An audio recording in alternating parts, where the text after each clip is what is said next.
Hello friends. तो आज की कहानी का शीर्षक है बेटे के होते हुए अपनी आधी संपत्ति किसी और को दे दी। सुबह का समय था। मेहुल भाई अपनी दुकान जाने को तैयार हो रहे थे। आईना के सामने खड़े होते ही उनका ध्यान अपने सिर के सफ़ेद होते बालों पर चला गया। तभी उनकी पत्नी पारुल बेन वहाँ आई और मुस्कुराकर बोली, अब तो सफ़ेदी आ रही है। दुकान पर एक दो अच्छे आदमी बढ़ाओ और आप आराम से काउंटर संभालो। मेहुल भाई, सच में पारुल, अब तो ऐसा जी करता है कि सुबह शाम आराम से आंगन में बैठो या मंदिर वगैरह जाओ। खेत में जाकर हरियाली के बीच थेपले और गर्मा गर्म दाल ढोकली खाओ। मगर धंधे में कभी आराम नहीं, कोई सेवानिवृत्ति नहीं होती। बेटा भी अलग धंधे में रुचि रखता है, वरना वो भी मेरी कुछ मदद करता। मेहुल भाई दुकान रवाना हो ही रहे थे, तभी मोबाइल बज उठा। मेहुल भाई के चचेरे भाई रत्नेश भाई का उनके गांव से फ़ोन आ रहा था। उनका विचार यहाँ आने का चल रहा था और शाम होते ही वे लोग आ भी गए। रत्नेश भाई बता रहे थे कि उनका बेटा अमित 16-17 साल का हो चुका है, मगर उसका मन एक जगह लगता नहीं, न पढ़ने में और न धंधे में। वे ये सोचकर आए थे कि अमित कुछ दिन यहाँ दुकान पर मेहुल भाई के साथ अनुशासन में रहे और कुछ नए काम सीखे। मेहुल भाई की प्रसिद्ध हार्डवेयर की दुकान माँ खोडियार हार्डवेयर थी। 2-4 दिन बाद अमित आ गया और दुकान पर बैठने लगा था। मेहुल भाई ने देखा कि भले ही अमित लापरवाह सा था, मगर उसके हिसाब किताब समझने में निपुणता थी। वो नफ़ा नुकसान और कमीशन की बातें ठीक से समझता था। अमित के आ जाने से मेहुल भाई को कुछ आराम होने की उम्मीद थी। मेहुल भाई अमित का हर तरह से ध्यान भी रखते थे। 6-8 महीने गुजर गए। अमित सभी काम रुचि और मेहनत से कर रहा था। दिवाली पर लक्ष्मी पूजन के समय अमित ने सोचा कि शायद अब सेठ जी कुछ अच्छा इनाम दे और वो अपने गांव जाए और खूब बाइक दौड़ाए, मगर ऐसा कुछ नहीं हुआ। वो मन महसूस कर रह गया। फिर दिन महीने बीतते चले गए, मगर पैसों की बात मेहुल भाई हमेशा टाल जाते और कहते, पहले तुम सब काम तो सीख लो। उनकी पत्नी ने भी उन्हें टोका कि उसे कुछ तो दे दिया करो, बच्चा ही तो है। मगर मेहुल भाई बोले, धैर्य रखो, मुझे सब खबर है।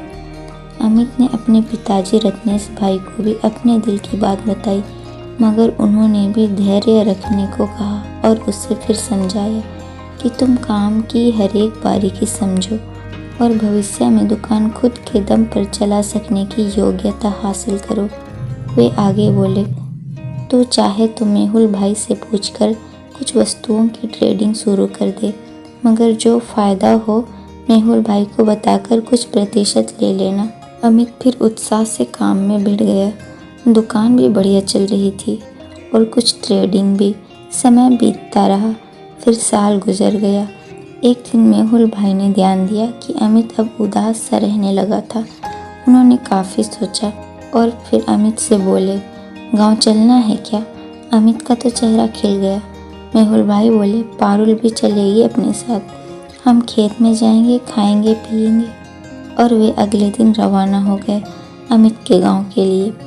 वहां पहुंचकर छाछ नाश्ते से निपटकर मेहुल भाई ने सबको बुलाया और गंभीर स्वर में बोले, बेटा अमित अब हर तरह से योग्य हो चुका है। अब वो मेरी दुकान का आधे का हिस्सेदार है। मैंने सब लिखा पढ़ी भी करवा ली है वकील से, जिससे भविष्य में कोई झंझट ना हो। आगे मेहुल भाई बोले, रत्नेश भाई, यदि मैं इसे नौकर की हैसियत से तनख्वाह दिया करता तो अमित वहीं तक सीमित होकर रह जाता, न आगे कुछ सोचता, न उसके मन में वो सीखने की आग, वो बेचैनी पैदा होती। तनख्वाह पाकर वो केवल काम करता, लेकिन अभी इसने अपना काम समझकर किया। यह रवैये का अंतर है। जो अपने काम और वेतन लेने वाले में आ जाता है, इसलिए उसे कभी पैसे नहीं दिए। मुझे पता था कि वो दुखी है, मगर अब वो हर तरह से योग्य है, परिपक्व हो चुका है और दुकान पर अपने दम पर चलाने में सक्षम हो चुका है। वे बोले, बधाई हो बेटा अमित और रत्नेश भाई, अब मैं बेफिक्र होकर इस ढलती उम्र का भी आनंद ले सकूंगा। अब हम चलेंगे तुम्हारे खेत और गर्मा गर्म दाल ढोकली और थेपले खाएंगे। अमित तो किंग कर्तव्य विमूढ़ सा मेहुल भाई को देखे जा रहा था और फिर जाकर उनके और पिताजी के पैर छूकर आशीर्वाद लिया। पारुल बेन आकर बोली, नए सेठ जी, अब जरा मिठाई भी तो खिलाओ हमको। अमित ने दौड़कर पारुल बेन के पैर छुए। अमित और रत्नेश भाई ने मेहुल भाई को धन्यवाद दिया। मेहुल भाई अमित से बोले, बेटा तेरी परीक्षा मैंने बहुत लंबी ले ली, मगर वो तो तेरे धैर्य की परीक्षा थी। कुछ ही देर बाद वे सब खेतों की ओर बढ़ चले थे।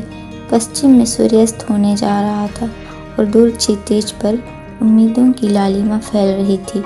ठंडी हवा का एक झोंका आया और सबके हृदय को प्रफुल्लित कर गया।